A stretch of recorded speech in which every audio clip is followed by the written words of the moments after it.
Nandito na naman ako sa PGH para sa aking huling preparation, paghahanda sa nalalapit kong operasyon. Bali, nakapaglista na ako ng pangalan ko doon. Mamaya pa naman ako tatawagin. Kaya pupunta muna uli ako dito sa Robinson's Place, Manila. A few moments later. So, ayan, nandito na ako sa loob ng Robinson's Place, Manila. So, gaya nga ng sabi ko, pinabalik ako ng doktor ngayon sa PGH para sa mga laboratory na gagawin bago ako maoperahan.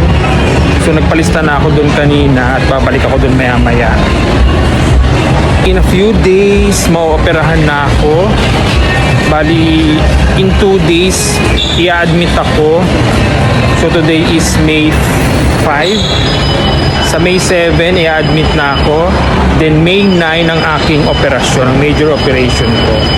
Ayun na nga, dumating na ang araw ng aking major operation sa PGH. Bali, 1 year din ako naghintay, pabalik-balik sa kanila bago ako mabigyan ng schedule na talaga. Nag-toilet muna ako bago mag-ikot-ikot dito sa loob ng Robinson's Place, Manila. Nandito na pala uli ako sa PGH at kinuna na ako ng dugo for my CREA at urinalysis para sa paghahanda sa magaganap na operasyon sa akin sa May 9. Bali, i-admit ako ng May 7. Bali, hindi pa ako tapos dito. Meron pa akong need na clearance sa PATEC.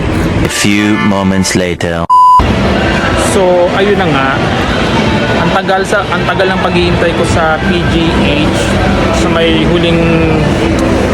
clearance, sa may PATEC. Number 46 ako. Pero parang wala pang 10 yung natatawag nila. Kaya bumalik ako dito sa Robinson's Place, Manila muna. Dahil mainit dun para magpalamig at magkape. Balikan ko yung pick-up coffee. Sana may maupuan ako. Pangatlong balik ko na nga dito sa pick-up coffee sa loob ng Robinson's Place, Manila. May mga nagtatanong pala sa akin kung magkano yung mga coffee dito sa pick-up coffee sa loob ng mall ng Robinson's Place, Manila. Pakita ko sa inyo yung menu nila.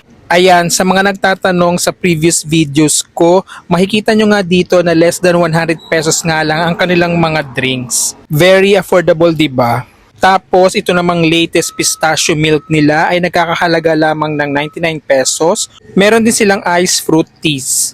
Syempre meron din silang mga snacks like cookies and croissant and different pastries. Kung ikaw ang papipiliin, anong combination ang bibilin mo?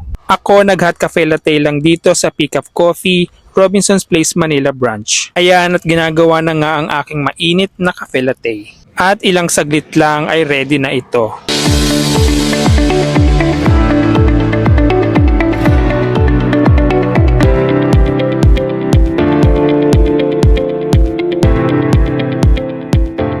Matatagpuan ang Pick Up Coffee branch na ito sa second level ng Robinson's Place, Manila, katabi ng Robinson's Department Store.